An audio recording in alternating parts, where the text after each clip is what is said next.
नमस्ते everyone. Continue करते हैं प्रैक्टिस सेट 1.1 का क्वेश्चन नंबर 7 और 8 से। लिख लेते हैं पहले क्वेश्चन, ठीक है। इज इक्वल टू 499, ये आपकी इक्वेशन 1 है। एंड सेकेंड इक्वेशन आपके पास क्या है, 101x plus 99y is equal to 501, ये आपकी इक्वेशन 2 है, ठीक है। तो कभी भी अगर आपके पास ऐसे टाइप के सवाल आ गए ना, तो आपको क्या करना है, देखो इसको पहले आइडेंटिफाई कैसे करते हैं ऐसे टाइप के सवाल को। तो जो x का कोएफिशिएंट है ना 99, ठीक है, इक्वेशन 1 में देखो इसका 99 है और इसका 101 है, और इक्वेशन 2 में देखोगे तो रिवर्स हो गया है। जो y का कोएफिशिएंट इक्वेशन 1 में था वो x का कोएफिशिएंट बन गया इक्वेशन 2 में। एंड सिमिलरली जो x का कोएफिशिएंट था 99 वो y का कोएफिशिएंट बन गया इक्वेशन 2 में। तो ये बेसिकली क्या हुआ, यहाँ पे रिवर्स हो गया। तो ऐसे टाइप के सवालों को अगर आपको सॉल्व करना है ना, तो क्या करना होता है, देखो सबसे पहले तो हमको पता था कि क्या करना होता है कि कभी भी आपको इक्वेशन का जो कोएफिशिएंट्स है, किसी भी एक वेरिएबल का कोएफिशिएंट को इक्वल करना होता है, ठीक है। तो लेट अस से मुझे x का कोएफिशिएंट जो है वो इक्वल करना है दोनों इक्वेशन में। तो मैं क्या करूँगा ना, जो इक्वेशन 2 का जो कोएफिशिएंट है ना x का, उसको इक्वेशन 1 में मल्टीप्लाई कर दो। समझ आ गया मैं क्या बोल रहा हूँ। सिमिलरली जो इक्वेशन 1 का कोएफिशिएंट है x का, उसको मल्टीप्लाई कर दो इक्वेशन 2 में। तो ठीक है, फिर कर देते हैं। ऐसे टाइप के सवालों को ऐसे ही करना होता है, ठीक है। मैं क्या लिखूँगा, multiplying 101 in equation 1 on both sides and multiplying 99 in equation 2 on both sides। अब देखना हमको क्या मिलेगा। तो ये आपके पास 99x है, इसको इस वाले पेन से लिख देता हूँ। 99x plus 101y is equal to 499। इसको मल्टीप्लाई करना है। देखो मैंने क्या लिखा, इक्वेशन 1 को मल्टीप्लाई करो 101 से। मैंने मल्टीप्लाई किया इसको 101 से।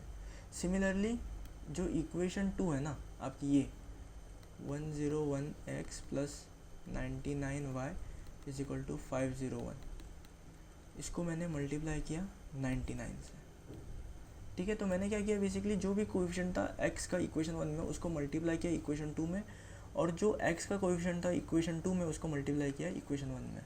अगर आपको y का कोएफिशिएंट सेम करना होता है, अगर आपको y का अगर कोएफिशिएंट जो वो सेम करना था, तो आप क्या करते, जो इक्वेशन 2 का कोएफिशिएंट है ना y का 99, इसको आप यहाँ से मल्टीप्लाई करते, और जो इक्वेशन 1 का कोएफिशिएंट है y का, इसको इसके साथ मल्टीप्लाई करते। अगर आप ये वाली मेथड भी आप फॉलो कर सकते हो बेसिकली, ठीक है। सॉल्व करते हैं अब इसको। देखो तो जब आप 99x को 101 से मल्टीप्लाई करोगे तो आपके पास आएगा 9999x, प्लस जब आप 101 को 101 से ही मल्टीप्लाई करोगे तो आपके पास आएगा 10201y इज इक्वल टू, जब आप 499 को 101 से मल्टीप्लाई करोगे तो आपको आएगा 50,399। ये आपकी इक्वेशन 3 है। सिमिलरली इक्वेशन 4 को मैंने 99 से मल्टीप्लाई किया, सॉरी इक्वेशन 2 को मैंने 99 से मल्टीप्लाई किया, तो यहाँ पे आपको क्या मिलेगा, जब आप 101 को 99 से मल्टीप्लाई करोगे तो आपको मिलेगा 9999। तो देखो आप यहाँ पे x का जो भी कोएफिशिएंट है वो सेम बन गया, ठीक है। अब यहाँ पे प्लस है तो प्लस आएगा, फिर 99 को 99 से जब मैं मल्टीप्लाई करूँगा, 99 को जब मैं 99 से मल्टीप्लाई करूँगा तो हमारे पास आ जाएगा 9801 इज इक्वल टू, जब आप 99 को 501 से मल्टीप्लाई करोगे तो आपके पास आएगा 49,599, ठीक है। आपके पास ऐसी टर्म्स आएंगी। तो इस टाइप के इक्वेशन में, इस टाइप के क्वेश्चंस में सॉरी एक्चुअली होता क्या है ना, कि थोड़ी सी जो कैलकुलेशन है वो लेंथी हो जाती है। बाकी ये सवाल सॉल्व करना बहुत आसान है, ठीक है, इतना कुछ डिफ़िकल्ट नहीं है, बस कैलकुलेशन थोड़ी सी जो है वो लेंथी हो जाती है और कुछ नहीं। अब देखो इन दोनों का कोएफिशिएंट जो है x का वो सेम बन गया। अगर आपको y का कोएफिशिएंट सेम करना था तो बस आपको कुछ नहीं करना था, जो इक्वेशन 1 का जो y का कोएफिशिएंट है वो इक्वेशन 2 के साथ पूरे इक्वेशन के साथ मल्टीप्लाई कर देते, और सिमिलरली जो इक्वेशन 2 का जो y का कोएफिशिएंट है वो इक्वेशन 1 में मल्टीप्लाई कर दे तो y के कोएफिशिएंट्स इक्वल हो जाते हैं, ठीक है। फिर अपन बेसिकली एडिशन या फिर सब्ट्रैक्शन करते हैं depending on what sign we have, and y cut जाते हैं और हमारे पास x वाली टर्म बचती है, ठीक है। तो अब क्या करेंगे, देखो इन दोनों का कोएफिशिएंट सेम बन गया और दोनों का साइन सेम है, तो अगर इन दोनों का अगर मतलब निकालना है मुझे, मतलब कट करना है, तो क्या करना पड़ेगा, सब्ट्रैक्ट करना पड़ेगा, ठीक है। तो सब्ट्रैक्ट कर देते हैं। सो सब्ट्रैक्ट, मैं क्या करूँगा, देखो इक्वेशन 4 जो है ना आपकी, उसको इक्वेशन 3 से सब्ट्रैक्ट करूँगा। सो सब्ट्रैक्ट इक्वेशन 4 फ्रॉम इक्वेशन 3, तो सब्ट्रैक्ट कर देते तो क्या बनेगा, तो लिख देता हूँ जल्दी से, 999x plus 10201y is equal to 50399 और 999x plus 9801y is equal to 49599। जब मैंने इसको सब्ट्रैक्ट किया तो देखो इससे ये कट गया और इसका साइन चेंज हो गया और इसका भी साइन चेंज हो गया, ये पहले प्लस था तो ये माइनस। अब क्या करना है आपको, ये वाला साइन कंसिडर करना है, नीचे वाला साइन आपको कंसिडर करना है। सो 10201 में से 9801 जब माइनस होगा तो इसको सॉल्व करके आएगा 400y इज इक्वल टू, जब 50,399 में से 49,599 आप माइनस करोगे तो आपको आएगा 800, ठीक है। अब मैं क्या करूँगा, दोनों साइड को डिवाइड करूँगा by 400। So divide both sides by 400। So y is equal to, यहाँ पे 400 था, divide by 400 is equal to 800 divide by 400। तो ये 400 से 400 कटा, ये 2, सो y की वैल्यू आपके पास आ गई 2, ठीक है। अब मैं क्या करूँगा, y इज इक्वल टू 2 को किसी भी आप इक्वेशन में डालो, आइदर आप इक्वेशन 3 में भी डाल सकते, इक्वेशन 4 में भी डाल सकते हो अगर आप चाहे तो, या फिर आप इसको इक्वेशन 2 और 1 में भी डाल सकते हो। तो आसान कौन सा पड़ेगा हमको आसान पड़ेगा अगर हम लोग इक्वेशन 1 या फिर इक्वेशन 2 में डालें। तो इसको इक्वेशन 1 में मैं डाल रहा हूँ, ठीक है। So put y is equal to 2 in equation 1, मैं इसको इक्वेशन 1 में डाल रहा हूँ। सो डालते इक्वेशन 1 क्या है अपना हमारे पास, 99x plus 101y is equal to 499, तो y की जगह पे 2 आएगा। So 99x plus 101 into 2 is equal to 499। तो 99x प्लस 101 इंटू 2 कितना बना, 202 इज इक्वल टू 499। सो ये जो 202 है इसको मैं इक्वल टू के उस साइड भेजूँगा, तो ये क्या हो जाएगा, इसका साइन पलट जाएगा। So 99x is equal to 499 minus 202। तो इसको सॉल्व करके क्या आएगा आपके पास, 499 में से 202 माइनस कर दिए तो 297 आएगा, 9 में से 2 गया तो 7, ओके 297 आएगा, और ये आपके पास 99x, ठीक है। अब मैं क्या करूँगा, डिवाइड बोथ साइड बाय 99। तो दोनों साइड को मैंने 99 से डिवाइड किया तो क्या आएगा, x यहाँ पे 99, इसको मैंने 99 से डिवाइड किया, 297 डिवाइडेड बाय 99। तो ये 99 से 99 कटा 1 से, तो आपके पास आया यहाँ पे x, और 99 3 सा 297 होता है, देख लेना। सो x की वैल्यू आपके पास आ गई 3। सो फाइनल सोल्यूशन क्या है, तो यहाँ पे लिख देता हूँ, therefore the solution x, y is 3, 2। तो इस तरह से इसको सॉल्व करना है। तो अप्रोच इन टाइप के सवाल की बहुत आसान होती है कि जो भी कोएफिशिएंट है दूसरे इक्वेशन का उनसे मल्टीप्लाई करना होता है।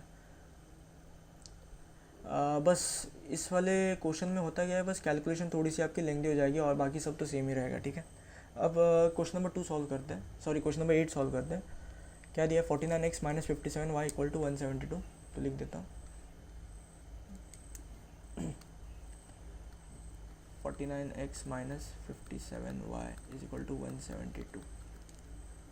और क्या था, 57x minus 49y is equal to 252।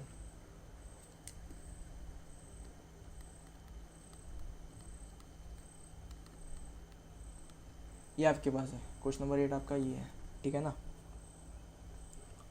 तो सेम ही है, कुछ फ़र्क नहीं है, बस आपके अब जो कोएफिशिएंट्स है वो चेंज हो गए। तो इसको नाम देंगे हम इक्वेशन 1, इसको नाम देंगे हम लोग इक्वेशन 2। तो सॉल्व करते हैं, कैसे करेंगे देखो फिर से क्या करूँगा, देखो x का कोएफिशिएंट मैं फिर से सेम कर रहा हूँ, ठीक है। तो मैं क्या करूँगा, इक्वेशन 2 का जो कोएफिशिएंट है वो इक्वेशन 1 के साथ मल्टीप्लाई करूँगा। जो x का कोएफिशिएंट है इक्वेशन 2 का, इसको मल्टीप्लाई करूँगा पूरे इक्वेशन के साथ। सिमिलरली जो इक्वेशन 1 का x का कोएफिशिएंट है उसको मैं मल्टीप्लाई करूँगा इक्वेशन 2 पूरे के पूरे इक्वेशन 2 के साथ, ठीक है। तो देखते हैं अब। सो यहाँ पे लिखो पहले multiplying equation 1 by 57 and equation 2 by 49। So we get, हमको क्या मिलेगा,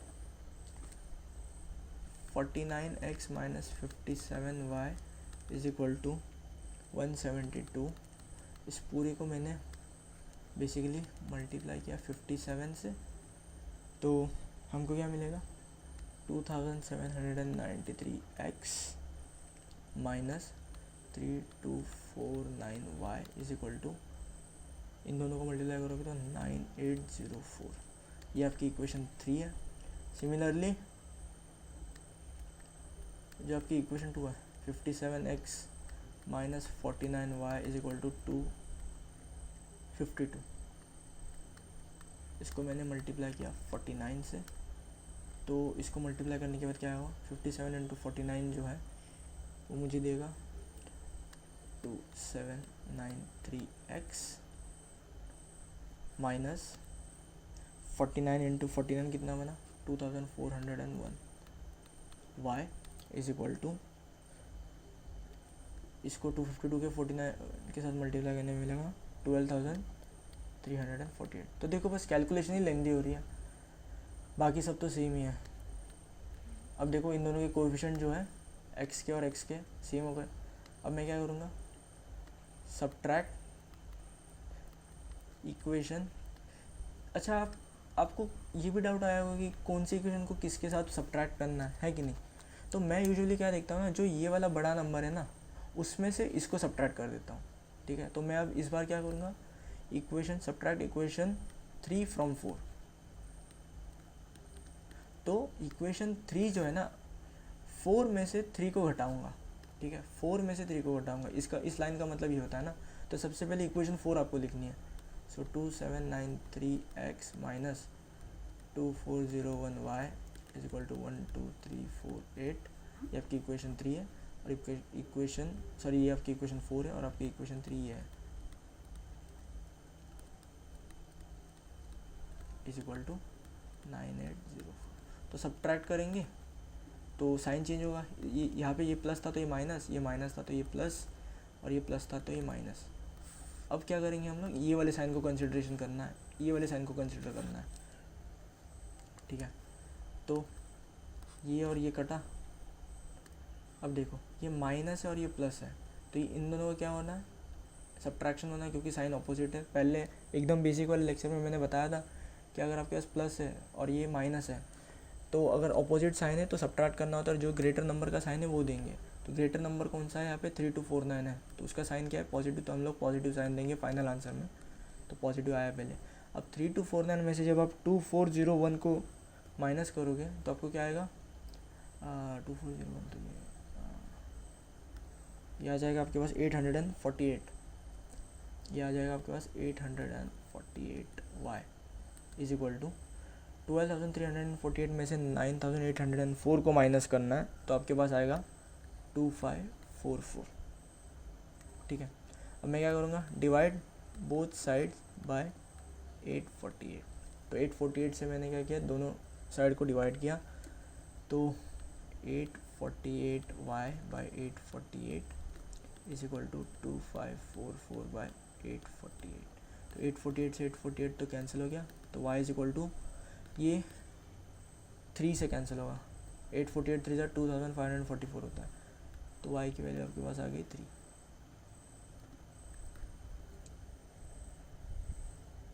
अब मैं क्या करूँगा, इस y को इक्वेशन कौन सी भी इक्वेशन में डालो, 3 और 4 में भी डाल सकते हैं, इक्वेशन 1 और 2 में भी डाल सकते हैं, बट अगर 3 और 4 में अगर डालें तो कैलकुलेशन थोड़ी सी और ज़्यादा लेंदी हो जाएगी, जो कि टाइम कंज्यूमिंग है। और एग्ज़ाम में भी आपको ऐसे नहीं करना कि इक्वेशन 3 और 4 में आप डाल के चेक कर रहे हो, क्योंकि बोर्ड एग्ज़ाम में भी टाइम की भी एक मतलब टाइम भी एक इंपॉर्टेंट चीज़ होता है, ठीक है, आपको जल्दी से जल्दी पेपर भी सॉल्व करना है, तो इसलिए फिर मतलब ऐसे मत करना कि इक्वेशन 3 और 4 में आपने डाला है। अब ट्राई करना कि इक्वेशन 1 और 2 जिससे मतलब आपकी बेसिकली कैलकुलेशन कम होगी उस वाले इक्वेशन में डालो। तो मैं अभी इक्वेशन 1 में डाल रहा हूँ, अभी y इज इक्वल टू 3 को मैं इक्वेशन 1 में डाल रहा हूँ। तो यहाँ पे लिख देता हूँ put y is equal to 3 in equation 1। तो इक्वेशन 1 में डालते हैं, so 49x minus 57y is equal to 172, और y की जगह पे क्या डालना था, 3, तो इसके जगह पे 3। सो क्या आएगा, 49x माइनस ये कितना होगा, 171 होगा, 7 3 21 और 2 5 हाँ 172। अब इस माइनस 171 को मैं इक्वल टू के उस साइड लेके जाऊंगा तो ये प्लस हो जाएगा, क्योंकि साइन अपोजिट हो जाता है इक्वल टू के उस साइड जाने पे। So 49x is equals to 172 plus 171 कितना होगा, 343। अब मैं क्या करूँगा, डिवाइड बोथ साइड्स बाय 49 से दोनों साइड को डिवाइड कर दो, तो यहाँ पे x बचेगा बस, क्योंकि डिवाइड बाय 49 आएगा, तो 49 से कट हो गया, और 343 डिवाइडेड बाय 49, तो ये आपको देगा 3 से।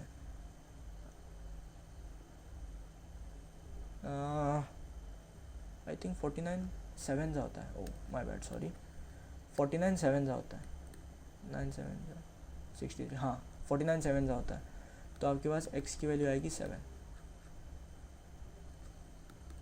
सो फाइनली अपन लिख देंगे therefore the solution x, y is 7, 3।